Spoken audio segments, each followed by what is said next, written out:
Welcome everyone. Also, bienvenidos a los paraguayos. Today, in Mere Finance, we are going to talk about an uncommon country, Paraguay. And we believe it's the most underrated country in Latin America. We talked a few weeks ago about Mexico as being the potential hub for manufacturing, not only for the Americas, but for the whole world. And we think Paraguay is the most important country for the next years in the Americas for food security and also energy security. So we believe it's the land of opportunity. Next year, we're going to go to Paraguay, and Mere Finance is going to have a documentary on all the financial and economic aspects of this beautiful country that is been overlooked for so many years. So to start, in February, Vladimir Putin, the president of Russia, invaded Ukraine with his troops.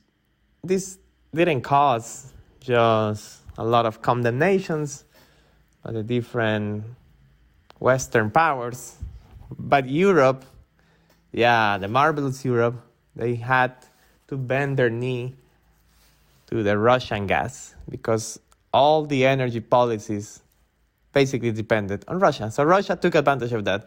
But it didn't only affect energy costs and energy independence in Europe. It affected supply chain, and it affected something that every single person in this country, in this world needs, which is food.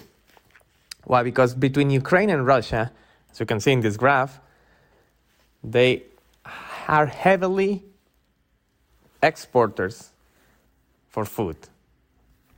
Let's see. Wheat, 23% between Russia and Ukraine. Fertilizers, 14%. Seed oil, 40%. Corn, 13.4%. Basically, between Russia and Ukraine, they control around 1 of every 6 ratio for different products like seed, corn, wheat, and fertilizers, which is extremely high. And this is going to, of course, throw a lot of shockwaves for global trade. And see, for example, these countries. These are the importers for Ukraine. So Egypt, for example, 17% of all wheat and corn and food products comes from Ukraine. It's extremely dependent on Ukraine. Same of Indonesia, Bangladesh, Pakistan, Turkey, Morocco, Tunisia, the European Union itself, Yemen, and Lebanon. They're extremely heavily reliant on Ukraine and Russia. So when you think about this, you will like, okay, we have to find a solution. The point in investments, in diversification, in stability, not only in the financial markets, but economically and politically, is always having reliant sources of food and energy. And these countries don't have it. They need to look for alternatives. And this is where Paraguay, a country in South America, a landlocked country with only 7 million people and around 406,000 square kilometers, which is the size barely of Texas, is indeed a country that has a huge potential, not only because of the land, but also because of the historic reasons. So if you go back to the history, in 1860s, there was the huge war in South America. It was Uruguay, Argentina, and Brazil against Paraguay. Why? Because of land and a political turmoil. We can talk about all the causes.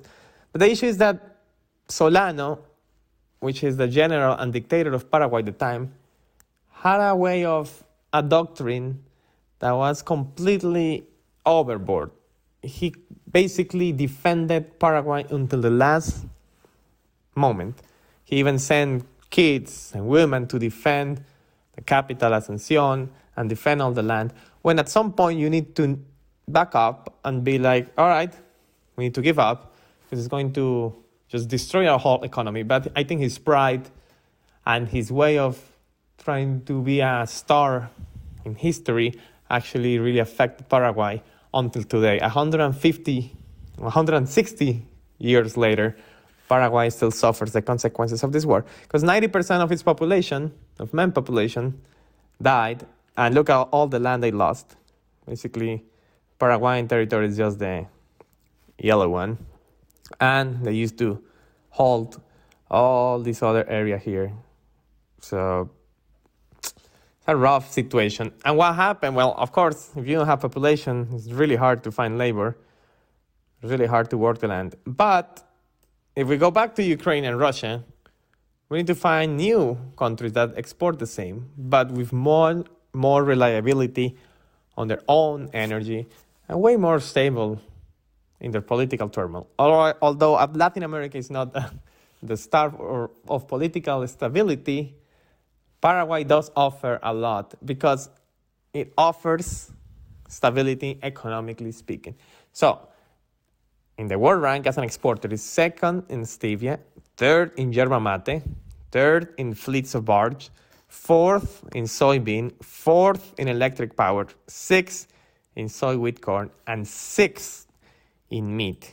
This is across the world.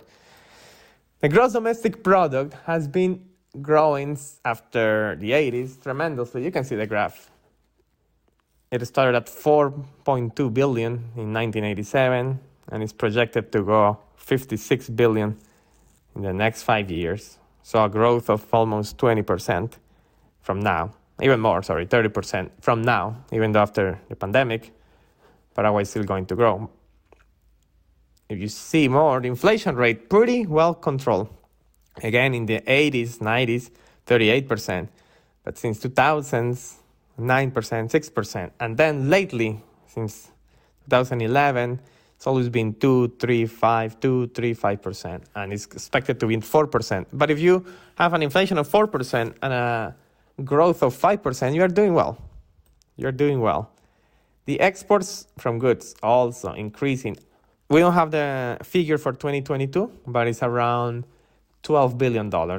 So since 2011, from 7 billion to 12 billion, it's almost double, increasingly and stable. Also, fiscal stability has been key in Paraguay. The budget balance in relation to the GDP is actually improving. Look, of course, in the pandemic, because every single country made the mistake of proving too much to help the economy, stimulating too much by fiscal stimulus and monetary stimulus.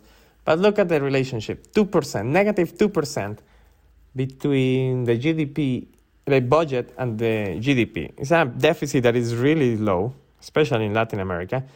And the export partners are close. This is another key element. They're close, they're neighbors. You don't have to cross the whole ocean or the whole world to try to sell your products. You have Brazil, Chile, and Argentina, which make up 62% of your exports. That's incredibly well specified. And then you have Russia and then the US. But if you have 60% of your exports that are your neighbors, you're pretty much set. You don't have any logistics to worry about. So national debt has been extremely well since 2020, 35, 36%, 39%. It's a country that knows how to manage their finance, and this gives stability to the currency and to macroeconomic conditions. Also, the debt, 2-to-1 in reserves. This means basically Paraguay holds, for every dollar in debt, they hold $2 back.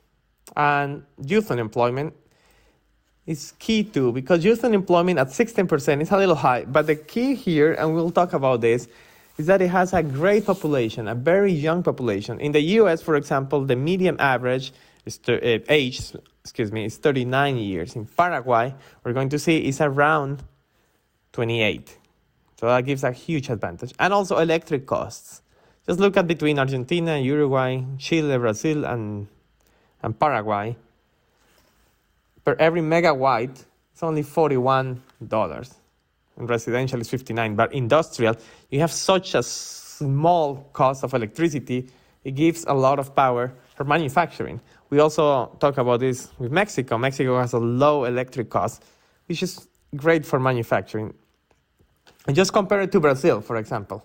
Trained labor force, the salary is 53% less. Machinery operator, 29% less. Untrained person, 35% less. And then you go to taxes. VAT, which is value-added tax, it's a sales tax basically, 63% less. and your income tax is also 60% less. Why not going there, right? You're having less taxes.